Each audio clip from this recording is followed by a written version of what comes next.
Imagine this. It's 2009. The web is evolving fast, but something is missing. Websites are getting complex, and developers are frustrated. Backend languages like PHP and Java are powerful but slow when handling real-time data. Front-end development is advancing, but the backend stuck in the past. Then, out of nowhere, comes this odd, shiny thing called Node.js.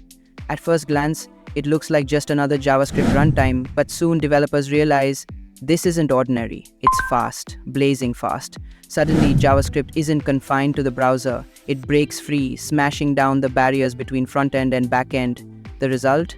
Node.js rewrites the rules of web development. But how did this happen? Why did Node.js win the war of the backend? And what made it rise above giants like Python, Ruby, and PHP? This is the untold story of how Node.js quietly became the king of scalable web applications. Let's rewind a bit. Ryan Dahl, a software engineer, is frustrated with the limitations of server-side languages.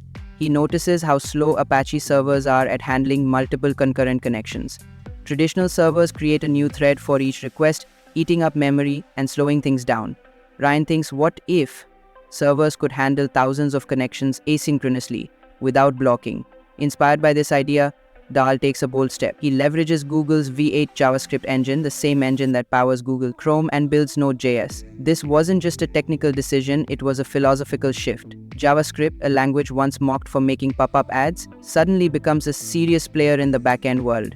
Node.js introduces non-bloop script, bleak demand-generated event-driven architecture. Instead of waiting for one task to complete, Node can juggle multiple requests at once. Imagine a chef who can prepare 10 dishes simultaneously rather than waiting for one to finish.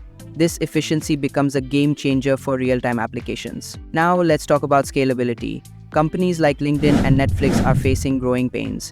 Their servers are struggling to keep up with millions of users. Enter Node.js. LinkedIn rewrites their entire mobile backend using Node, cutting the number of servers by 90%. Netflix, they reduced startup time by 70%. The message is clear. Node.js scales like no other. But it's not just about speed, it's about community.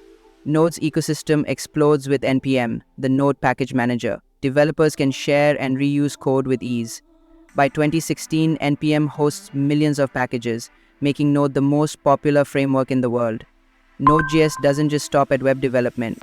It powers tools, builds systems, APIs, even desktop applications with Electron. Slack, Discord, GitHub, all running on Node. It becomes the Swiss Army knife for developers. Node's journey isn't without obstacles. Critics argue about callback hell and asynchronous complexity. New frameworks like Dino, built by Ryan Dahl himself, attempt to fix Node's shortcomings. But Node evolves.